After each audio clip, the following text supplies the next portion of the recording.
বন্ধুরা, তোমরা সবাই কেমন আছো? আশা করি সকলেই ভালো আছো।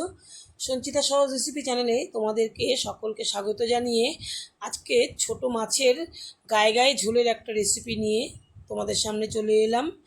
এটা আমি তৈরি করেছি মৌরলা মাছ দিয়ে। মৌরলা মাছের এরকম গায়ে গায়ে ঝোলের একটা রান্না তৈরি করেছি, সেটাই আমি তোমাদের সঙ্গে শেয়ার করছি।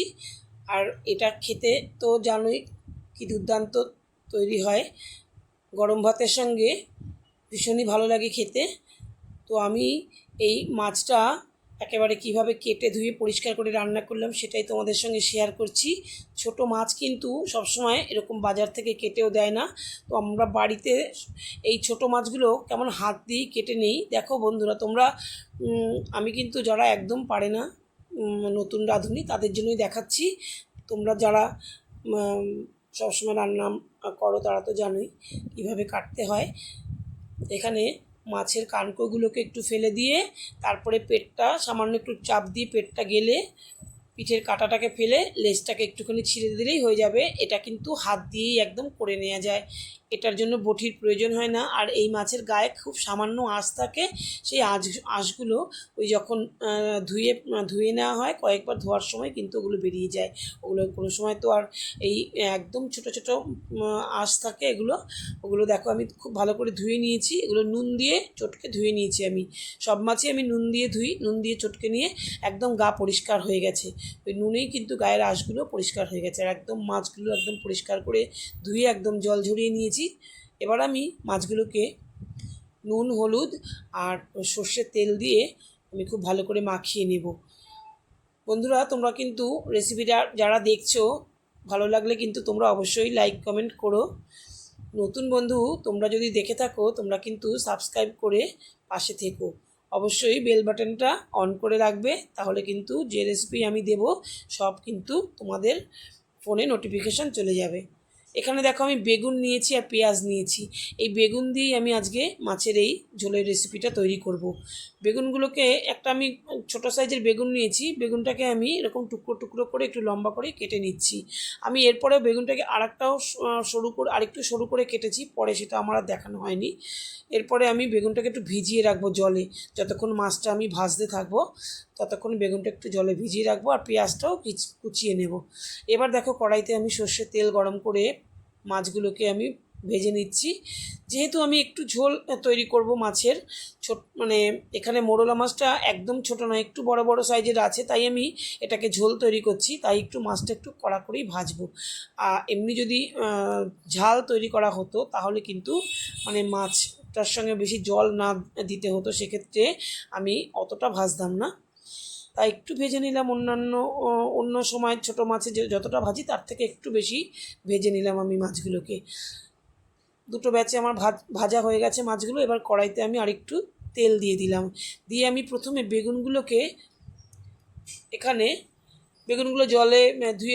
জলের মধ্যে ভিজিয়ে রেখেছিলাম, তা জল থেকে একদম চেপে চেপে তুলে নিয়ে কড়াইতে আমি দিয়ে দিলাম বেগুনগুলো ভাজার জন্য।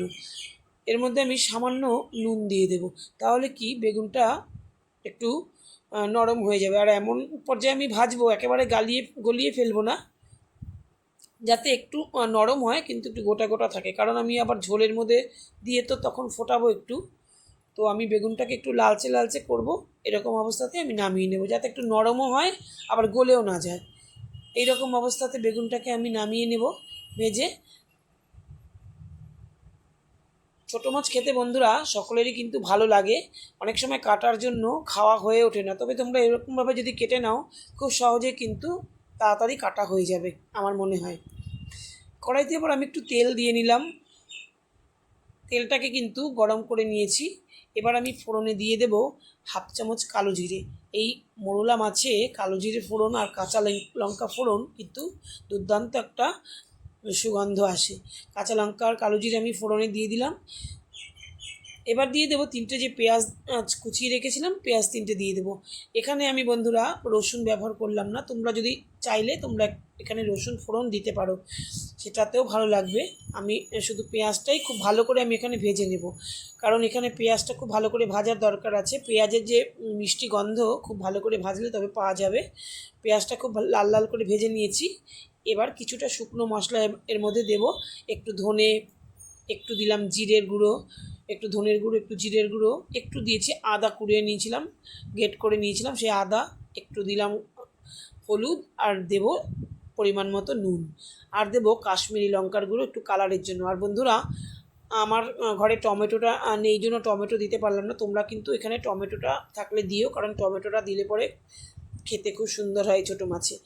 এবার একটু জল মিশিয়ে মশলাটাকে কষিয়ে নিলাম। এবার আমি বেগুনগুলোকে এই মশলার সঙ্গেই মাখিয়ে নাড়িয়ে নেব। নেড়ে চেড়ে বেগুনটাকে এর মধ্যে মিশিয়ে নিয়ে আমি জল দিয়ে দেব। আমি বড় এক মগ জল দিয়ে দিলাম এখানে, যতটা আমি ঝোল করব, একেবারে অনেকটা টেলটালে ঝোল করব না, গা মাখা মতন ঝোলটা হবে। তাই সেরকমভাবেই আমি দিয়ে ফুটে উঠলো পরে আমি মাছগুলোকে দিয়ে দিলাম। মাছগুলোকে দিয়ে কিন্তু 2 মিনিটের বেশি ফোটানোর দরকার নেই, মোটামুটি ঝোলের মধ্যে মাছটা মিশে গেলে পরে আর বেগুনটাও মোটামুটি একদম নরম হয়ে গেলে পরে কিন্তু আমি এটা নামিয়ে দেব। আশা করি রেসিপিটা বন্ধুরা তোমাদের ভালো লেগেছে। দেখা হবে তোমাদের সঙ্গে পরবর্তী ভিডিওতে। সকলে ভালো থেকো, সুস্থ থেকো।